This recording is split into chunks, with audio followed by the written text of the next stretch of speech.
jornada laboral y siente somnolencia diurna. Cambios metabólicos, aumento de 5 kilogramos de peso a pesar de mantener la misma dieta de antes. Intolerancia al frío, necesita usar más ropa que el resto de las personas en el mismo ambiente. Sospechosa de hipotiroidismo. Sí, de los pacientes, ¿no? Como ven, son algo, cosas muy sutiles, pero que sumando una a otra cosa, nos hablan de un trastorno a nivel de lo que viene a ser disminución de las hormonas tiroideas. Muy bien, ¿cómo definimos el hipotiroidismo? Como una condición donde obviamente los niveles de hormonas tiroideas circulantes están por debajo de lo habitual, ¿no? Ya sabemos esto, hipotálamo que va a liberar la hormona tirogliberina hacia la hipófisis para que secrete ¿qué cosa? La TSH, y la TSH va a estimular a la tiroides para que forme T4 y T3. ¿Sí? Entonces, cuando hay una alteración en la cual va a haber una disminución de las hormonas tiroideas T4 y T3, obviamente van a dar la sintomatología del hipo. Supongo que sí. ¿Qué es lo que pasa? Normalmente, si están bajas las hormonas T3 y T4, ¿qué debería haber? Un estímulo para que se secrete nuevamente la tirogliberina, posteriormente la TSH, con el fin de ¿qué? De estimular la nueva producción de hormonas tiroides. Pero algo está pasando. Puede ser a nivel central, como vamos a llamar un hipotiroidismo secundario, o puede ser a nivel primario, es decir, en la misma glándula tiroides. ¿Sí? Lo vamos a llamar falla o hipotiroidismo Primario. ¿Entiende? Muy bien. ¿Qué es lo que buscamos? ¿O qué es lo que vamos a encontrar en lo que viene a ser la regulación hormonal? ¿Sí? Vamos a llamar hipotiroidismo clínicamente manifestada o hipotiroidismo Subclínico. ¿Sí? Doctores, ¿este subclínico existe? Sí, lo van a ver con mucha frecuencia en la consulta médica. ¿Sí? En el hipotiroidismo clínicamente manifiesto, obviamente, ¿qué es lo que vamos a encontrar? Límites, hormonas tiroideas por debajo de lo normal, o en el límite, pero hacia la parte inferior. ¿Sí? En el subclínico van a estar dentro del rango normal. ¿Sí? Entonces, cuando tenemos eso, tenemos que fijarnos a la TSH. Generalmente en el hipotiroidismo va a estar por encima de 20. ¿Sí? Y en el subclínico puede estar de 5 a 10 y alguna literatura dice hasta 20. ¿Sí? Entonces nosotros tenemos que tener en cuenta que siempre tenemos que fijarnos en la TSH. Porque en el hipotiroidismo manifiesto o clínicamente activo vamos a encontrar la T3 y la T4 por debajo de lo normal. Es decir, falta hormona tiroide. ¿Sí? En el subclínico va a estar dentro del rango normal, pero la TSH siempre va a estar entre 5 y 10, o entre 5 y 20. En cambio, en el hipotiroidismo clínicamente manifestado, generalmente va a estar por encima de 20. ¿Sí? Obviamente, si tenemos esto, vamos a tener en el hipotiroidismo síntomas clásicos y evidentes. Pero en el subclínico, el paciente no va a tener sintomatología. No significa que más adelante no lo va a desarrollar, ¿sí? Pero no tienen sintomatología a esa medida. Muchas veces yo he visto esto cuando yo trabajaba en el seguro, veía como los médicos dentro del examen clínico, cuando el paciente viene y dice, doctor, quiero hacer un chequeo general, ¿sí? A todos le piden TSH y T4 y T3, no sé por qué, les piden a todos, ¿sí? Entonces ahí tú encontrabas una TSH en 9 y las hormonas tiroideas las encontrabas normales, ¿no? Y por falta de información al paciente le decían que tenía hipotiroidismo. Y el paciente venía pues, con medicina interna, decía, doctor, me han dicho que tengo hipotiroidismo, por favor, tiene que darme tratamiento. Señora, pues usted tiene alguna manifestación, tiene algo. No, doctor, yo estoy muy bien, estoy tranquila. Se duerme mucho, tiene mucho cansancio, tiene intolerancia al frío. No, más bien, mire, estoy con una blusa, estoy tranquila, doctor. No, duermo lo normal, como bien, voy al baño normal. Mi presión está normal, mi presión... ya. Pero me han dicho que tengo hipotiroidismo. Y no es así, es un hipotiroidismo subclínico. ¿Sí? Método de identificación, obviamente, nosotros siempre vamos a pedir hormonas tiroideas cuando sospechemos que algo está pasando con mi paciente. No se hace un screening así por pedirlo. ¿Hagamos? Edad de género, lamentablemente más en mujeres que en varones. Sí, el riesgo que hace 70 años, pero en sí está entre los 40 y 70 años, ¿no? La raza, en Estados Unidos se ha visto que las personas blancas tienen mayor preponderancia frente a lo que es la raza negra. ¿Qué? Y siempre hay un multiplicador autoinmune. ¿Qué significa? Que cuando hay personas que están susceptibles o que tienen algún tipo de enfermedad autoinmune, son más proclives a hacer este tipo de hipotiroidismo. ¿Sí? Cuando en sus celulares, 5% de la población en general en Estados Unidos y en Europa, en nuestra zona todavía no hay unas estadísticas ¿no? Yo creo que el ¿Cuál tratamiento es es muy efectivo. la primera causa de hipotiroidismo primario? La famosa tiroiditis de Hashimoto. Tiroiditis de Hashimoto. ¿Sí? Es el más común también. ¿Cuál es la fisiopatología? Pues obviamente va a haber una activación por algún mecanismo inmunológico, ¿sí? Va a haber una estimulación de las células T. Estas células T que van a generar qué cosa. Recuerden ustedes que la alteración autoinmune significa que nuestro cuerpo ha recibido algún tipo de amenaza viral, bacteriana, alimenticia, lo que ha generado qué cosa, que se active el sistema de defensa. ¿Sí? Entonces, ¿qué es lo que pasa? El sistema de defensa va a lo que le está estimulando y va a comenzar y la va a identificar por el sistema de inmunohistocompatibilidad, ¿no? Entonces lo escanea y por ahí encuentra encuentra una molécula, que es esta, ¿sí? Entonces la detecta y dice, ¿sabes qué? Esta molécula pertenece a esta amenaza, por consiguiente vamos a eliminarla, y la elimina. ¿Sí? Pero ¿qué es lo que pasa? Muchas de las moléculas de los virus, bacterias, alimentos o cualquier agente antígeno puede estar algo similar producido en las células. ¿Sí? ¿Se entiende? Entonces, ¿qué es lo que pasa? Va nuevamente el sistema del linfocito T, agarra y ¡pum! Se toca con la célula y con este receptor. ¿Sí? Agarra y le dice, pero tú estabas en otra, ¿no? Tú eres ajena, tú eres extraña. ¿Y qué es lo que hace? Comienza a agredir. ¿Sí? Le dice, ¿sabes qué? Tú no perteneces acá, entonces, ¿qué es lo que hace?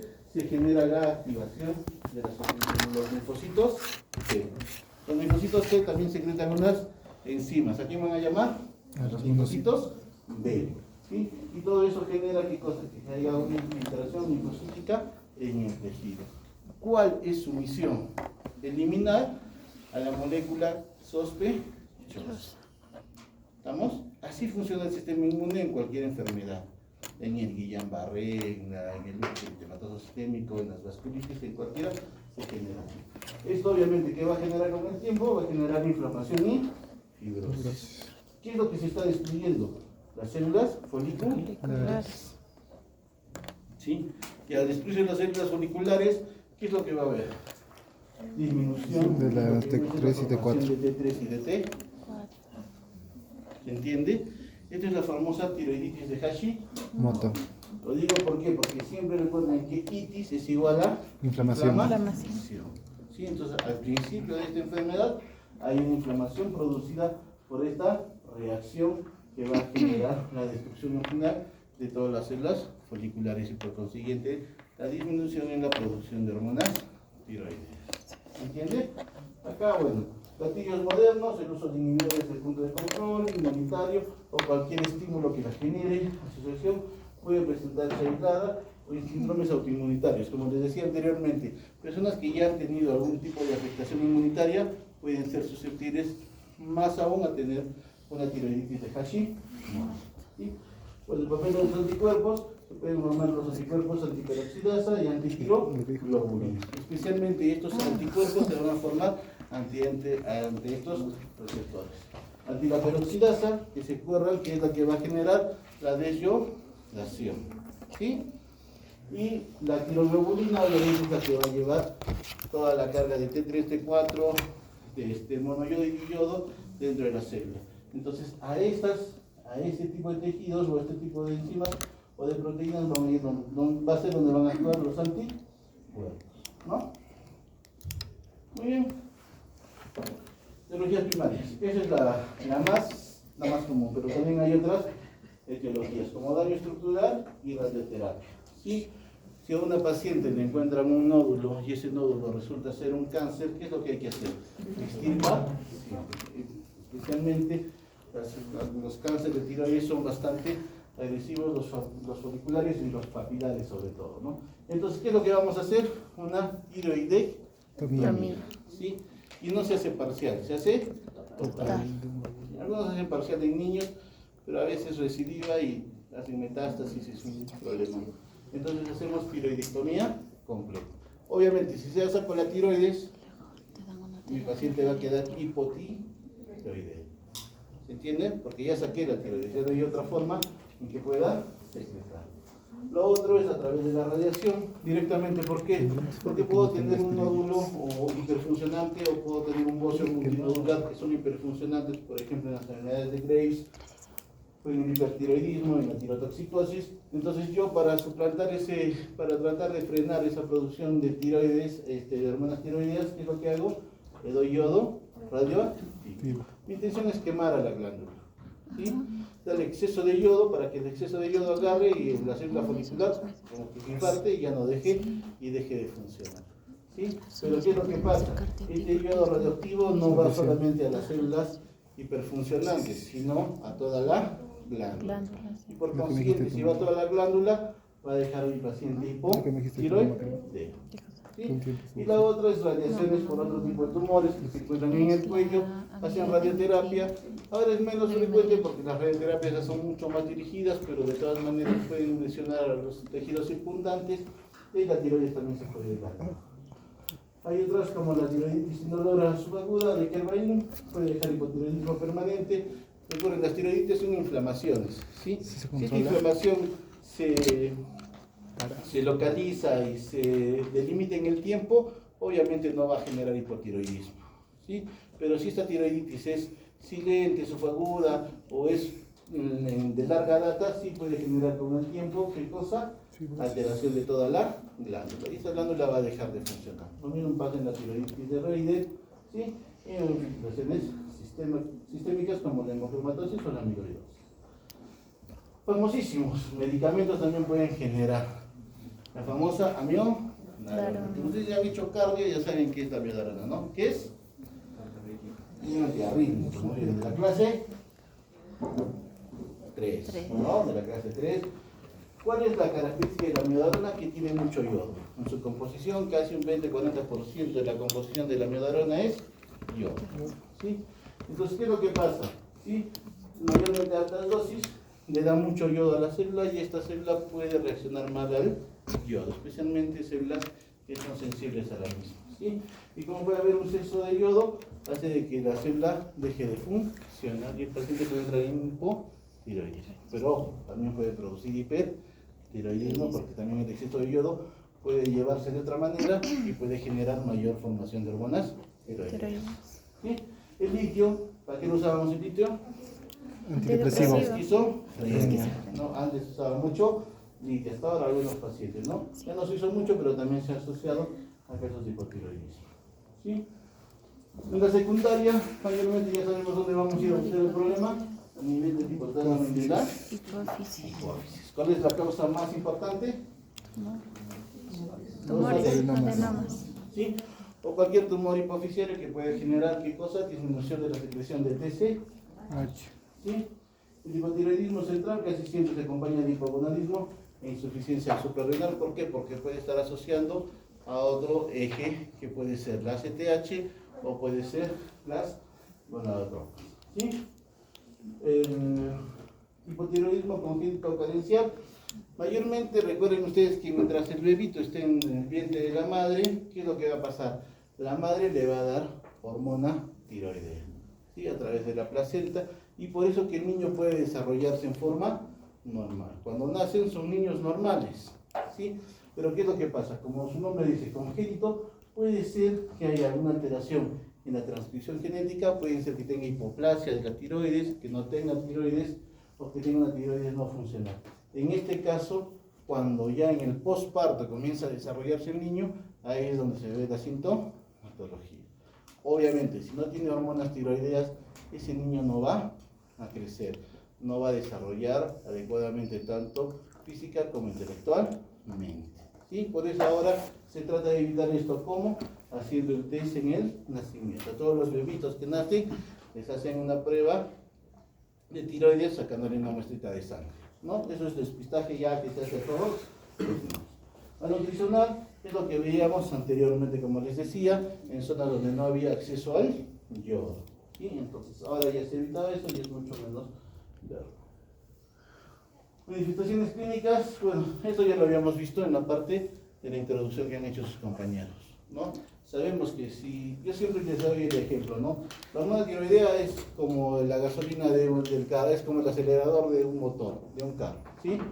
Normalmente si tú vas a una velocidad constante no hay problema. ¿Qué es lo que pasa si yo desacelero? ¿Cómo va a ir el carro?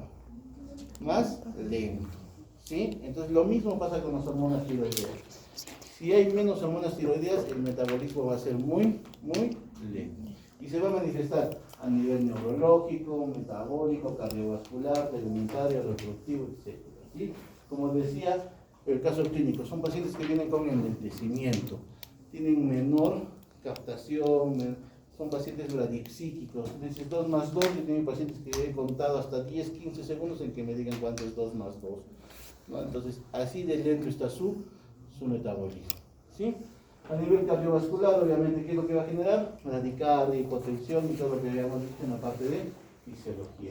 A nivel tegumentario, piel seca, fría, son pacientes que son intolerantes al frío. Ya saben, ya cualquier amigo o amiga que ven y diga, tengo mucho frío y está haciendo sol y está muy abrigado, porque tiene hipotiroidismo, ¿sí? Muchas mujeres, cuando quieren tener hijos y no pueden, buscan apoyo de fertilidad. Y ahí es donde muchas veces se descubre hipotiroidismo, ¿sí? ¿Por qué? Porque obviamente tienen oligomenorrea y no pueden embarazarse y tienen muchos abortos, ¿sí? Lo mismo, ¿no? A nivel neuromuscular, pacientes tienen retraso en lo que vienen siendo los reflejos, son pacientes muy apáticos en las conversaciones, se pueden dormir 10, 12 horas, 14 horas en el día y no tienen ningún problema, ¿sí? El coma mixedematoso, esta es una emergencia, ¿sí? Son pacientes que vienen con un hipotiroidismo profundo, de larga data, es decir, tienen un déficit muy importante de hormona tiroidea, y por algún mecanismo infeccioso, de estrés, etcétera, se profundiza y puede llegar inclusive a la muerte. ¿Por qué? Porque su cuerpo no es capaz de reaccionar. Así tenga una peritonitis, su frecuencia cardíaca siempre va a estar en bradicardia. Su presión, mucho más con la sepsis, va a generar hipotensión. Y esto va a generar un mecanismo en el cual el paciente no va a poder tener la capacidad de poder responder ante una agresión. Sí, obviamente la mortalidad es bastante alta. Alteraciones bioquímicas, ya habíamos visto qué pasa con los lípidos, los electrolitos, suele haber hiponatremia, ¿sí? Ya que normalmente las hormonas también regulan lo que viene a ser la excreción a nivel renal. En el hemograma, ¿qué es lo más llamativo? Anemias macrocíticas, ¿sí? El nivel muscular, pues obviamente hay una disfunción muscular, ya que esos músculos son muy hipoactivos, ¿sí? Y no tienen mucha fuerza. Son pacientes que les descarga esto y no pueden, ¿no? Criterios diagnósticos, ya lo habíamos mencionado, ¿no? En hipotiroidismo primario, ¿qué es lo que vamos a tener? La T4 baja, ¿sí? Como es primario, la TSH va a estar normal o aumentada. Recuerden que no va a haber el feed baja, ¿sí? Por consiguiente, la TSH va a estar aumentada, ¿sí? Si es central, la T4 siempre debe estar baja y la TSH puede estar como normal o baja. Ambos. Tiene que estar baja o en el límite inferior, ¿sí? ¿Estamos? Hipotiroidismo subclínico, ya sabemos, T4 normal, TSH aumenta, ¿sí?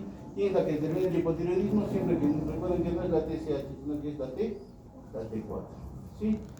Hay uno que es la periférica, que es por una alteración en lo que viene a ser los receptores periféricos, pero no es muy. ¿Sí? Para terminar, confirmación clínica, cuando vemos, ante la sospecha clínica hacemos el diagnóstico. ¿Sí? Si yo sospecho que mi paciente es hipotiroidea, ¿qué le pido? T4 y TSH. Si la T4 me sale normal y la TSH me sale normal, no tiene Normal, no tiene hipotiroidismo. nada. Señora, vaya nomás, ni otras cosas menos hipotiroidismo. ¿Sí? Cuando sospecho primario, obviamente también tengo que sospechar que hay anticuerpos antiperoxidasa y antitiroglobulina y los PI. ¿Sí? ¿Qué dice ahí? Y en la sospecha secundaria, pues obviamente tengo que pedir la TSH y también puedo pedir algunos otros marcadores, como cuáles: prolactina, ACTH, cortisol, es decir, del eje del adeno. Hipófisis. ¿Entendió? Muy bien. Es lo mismo. Listo. ¿Entendió, verdad?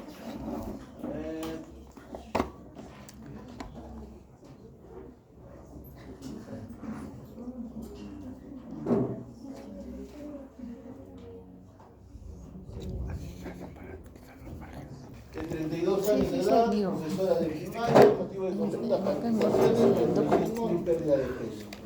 Pero ya La paciente acude a consulta refiriendo cuadros de 3 meses de evolución con los siguientes síntomas: pérdida de peso, ha perdido 7 kilos en 3 meses a pesar de tener un apetito aumentado, pero digamos polifágico.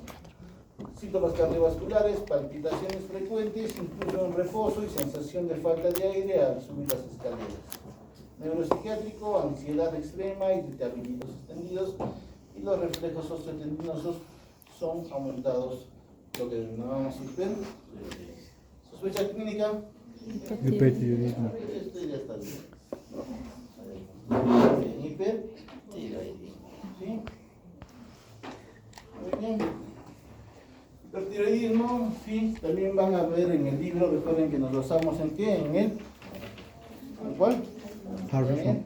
Harrison, ¿no? Edición 21 nos basa, ¿no? 21. Tirotoxicosis, cualquier síndrome con niveles elevados de hormona tiroidea circulante independientemente de la fuente. De entre estas, la causa más frecuente, ¿cuál es? El hipertiroidismo. Pero recuerden, todo hipertiroidismo es tirotoxicosis. ¿Por qué? Porque obviamente existe un aumento de las hormonas tiroideas. Pero no toda tirotoxicosis es hipertiroidismo. ¿Por qué? Porque acá también pueden haber otros mecanismos, como cuáles, como el bocio multinodular, el adenoma tóxico, entre otros. ¿Sí? Hipertiroidismo, sobreproducción exclusiva de las hormonas tiroideas por las glándulas, por la glándula tiroidea. ¿Sí? Hipertiroidismo subclínico, también hay, sí hay. Laboratorio, TSH total o parcialmente suprimida y T4 y T3 en rango normal. ¿Sí? Pero la TSH está baja. Al contrario, ¿cómo saben el hipotiroidismo subclínico? En el hipertiroidismo subclínico, baja. Pero la T4 y la T3, especialmente la T4, va a estar normal. ¿Sí? Hipertiroidismo clínicamente, laboratorio de TSH completamente suprimida y la T3 y la T4 altas. ¿Sí? Recuerden ustedes, hipertiroidismo, T3 y T4 altas. ¿No? Clínicas, síntomas sistémicos evidentes que ya vamos a hacer más adelante. Tormenta tiroidea, ¿qué significa? Hormonas tiroideas libres muy altas o críticamente altas. Doctor, ¿cuánto es críticamente altas? Lo normal de la T4 y la T3 son 4, 3.2. Estos pacientes con tormentas tiroideas llegan a tener 100, 120, 130 de hormona tiroidea. ¿Sí? Imagínense el gran debate que va a ser en ese. Obviamente en la tormenta tiroidea la crisis hemodinámica con riesgo de muerte es. ¿Sí? Lamentablemente otra vez más en mujeres, 1 a 2% de mujeres y 0.1 a 0.2 en hombres. ¿Sí? ¿Cuál es la causa más importante? La enfermedad de Graves. Es 4 veces más frecuente en mujeres. ¿Sí? Demografía, 12 a 49 años, mayor prevalencia en poblaciones negras, frente blancas, hispanas. ¿Sí? Siempre también va a haber desencadenantes ambientales, infecciosas, farmacológicas, inmunológicas y también respecto al estilo de vida. Se ve que acá el tabaquismo es uno de los que también desempeña un papel importante y el estrés también. Exceso de hormonas circulantes, sobreproducción intrínseca, obviamente independiente de estimulación normal, puede ser enfermedad de Graves o uno de los tóxicos que no vamos a ver más adelante. Liberación destructiva, es decir, liberación de hormonas a través del coloide por una destrucción de las células folliculares como la tiroiditis y estimulación externa ectópica fuentes fuera de la vía pituitaria tiroidea, por ejemplo, el exceso de la hormona de la beta-HCG, fuentes exógenas, ¿no? Que también vamos a almacenar. ¿Cuál es el mecanismo de la enfermedad de Graves? También habíamos dicho que es un mecanismo autoinmune. ¿Frente a quién? Al receptor de la TC. Ahí va a actuar la parte inmunitaria. ¿Sí? ¿Qué es lo que va a hacer? Lo va a activar a la TSH. ¿Y la TSH qué va a hacer? Este receptor normalmente actúa cuando viene la TSH. Nos dice, a ver, TSH, ¿qué es lo que necesita? ¿No hormona tiroidea? Ya sale la hormona tiroidea. En la enfermedad de Graves, el complejo antígeno-anticuerpo va a ir sobre este receptor y lo va a alterar en su conformación. Y este receptor va a ser independiente y va a ser como que todo el tiempo lo esté estimulando la TSH. ¿Sí? Así no haya TSH circulante, este receptor, por este mecanismo autoinmune, va a generar una respuesta, ¿sí? Independientemente de TSH. ¿Qué es lo que va a generar? 1 sobre reducción de T3 y PT4, lo que ya sabemos que denominamos tirotoxicosis, y obviamente también va a generar aumento de la glándula tiroidea. ¿Cómo denominamos eso? Bóceo. ¿Sí? Enfermedad nodular, hay otras causas que van a generar lo que llama hipertiroidismo, tirotoxicosis, perdón. También es una enfermedad nodular en la cual la tiroides va a venir un nódulo hiperfuncional. Mayormente se debe a mutaciones del receptor de la TSH o vías descendentes. ¿Sí? Esta activación de este nódulo, ¿sí?, va a hacer de que pueda ser uno solo o multinodular. Y esto obviamente que va a generar son nódulos que independientemente van a comenzar a producir grandes hormonas o grandes cantidades de hormonas tiroideas, independientemente de la estimulación de la TC, de la TSH. ¿Sí? Esto es algo muy peculiar, existe en el embarazo y hay un mimetismo. ¿Qué significa? Fíjense ustedes que la HCG con la TSH se parecen a su morfología. ¿Sí? ¿En quién aparece la HCG? En el primer trimestre del embarazo. Puede ser que las pacientes, algunas embarazadas, puedan generar un hipertiroidismo a nivel del primer trimestre del embarazo. ¿La causa qué es? Que se parece una morfología con la TSH, lo cual estimula al receptor y el receptor genera mayor cantidad de hormonas tiroideas, ¿no? Muy bien, fuentes exógenas, reemplazo excesivo. Nosotros a nuestros pacientes hipotiroideos, ¿qué les damos? Tirosina o T4, ¿sí? Pero ¿qué pasa? A veces no hacemos el control o el paciente no se hace su control mensual, ¿no? Entonces, ¿qué es lo que pasa? Nosotros comenzamos con una dosis de 100, ¿sí? Pero de repente para el paciente es mucho, ¿sí? Y el paciente, mi paciente hipotiroideo comienza a tener síntomas de hipertiroidismo. ¿Qué es lo que pasa? Estoy excediéndome en la dosis de T4. Los trastornos ovarios también pueden producir ectópicamente rasgos que van a estimular a la TSH y obviamente pueden generar también hipertiroidismo, el carcinoma folicular, especialmente las metástasis a nivel pulmonar, y una infección alimentaria por donde hay exceso de lo que debe ser yodo y otros más. ¿Sí? Ya lo habíamos visto esto, ¿no? Hay aumento del sistema de hormonas de T4 y de T3 y va a ser lo contrario al hipotiroidismo, es decir, va a haber una hiperestimulación, hipermetabolismo, hipercatabolismo, y eso lo vamos a ver en todos los sistemas. A nivel sistema nervioso, como ya hemos dicho, es un amplificador y genera toda una manifestación de inquietud, de irritabilidad. Son pacientes que están con las piernas inquietas todo el tiempo, o le están hablando a su compañera todo el tiempo y no prestan atención al profesor.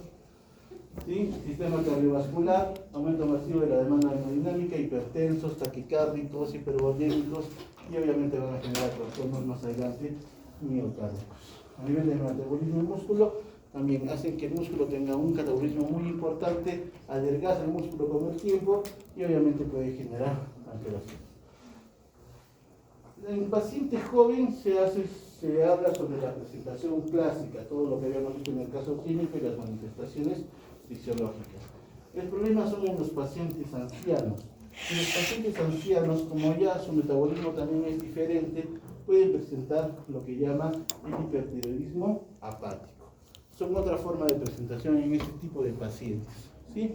Pueden estar un poco letárgicos, pueden tener debilidad, pueden confundirse, pero no tienen las manifestaciones clásicas de los jóvenes. Esto se llama hipertiroidismo apático. ¿En quiénes se da? En los pacientes ancianos.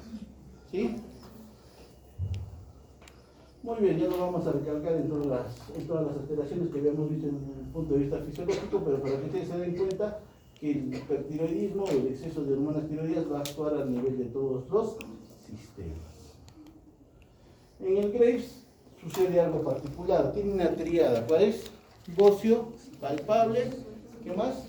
Exoftalmos y mixedema pretibial.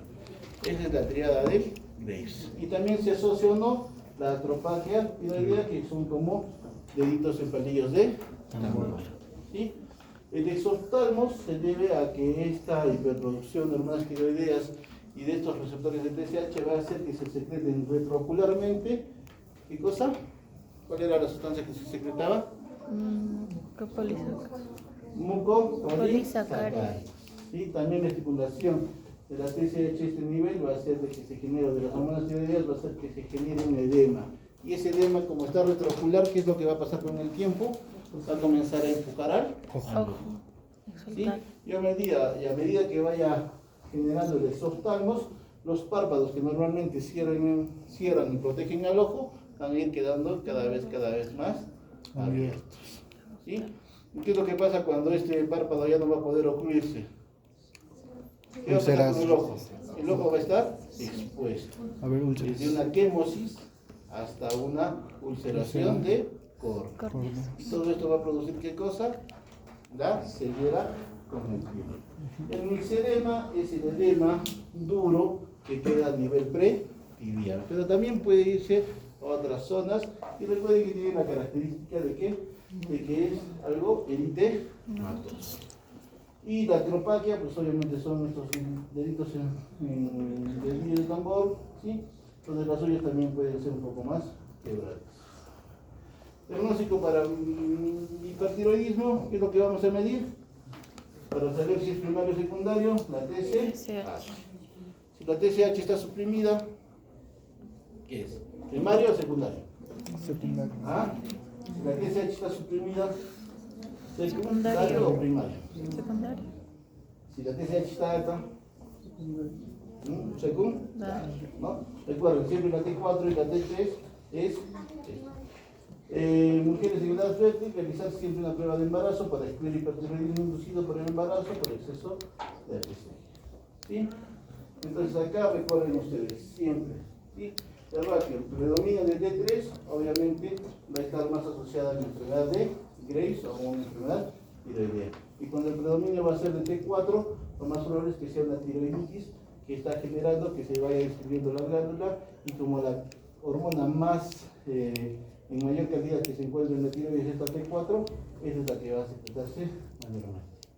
¿Sí? Nuevamente, la clínica es el motor, es decir, va a estar aumentado todo lo que viene a ser las manifestaciones clínicas por el aumento del metabolismo. ¿Sí? El laboratorio testigo va a ser obviamente la supresión del TSH y las elevaciones del T4, y la etiología va a ser secundaria a la presencia de anticuerpos, antirreceptores en el caso de Graves. ¿No? ¿Se entendió? Sí. Muy bien. Vámonos, la próxima es para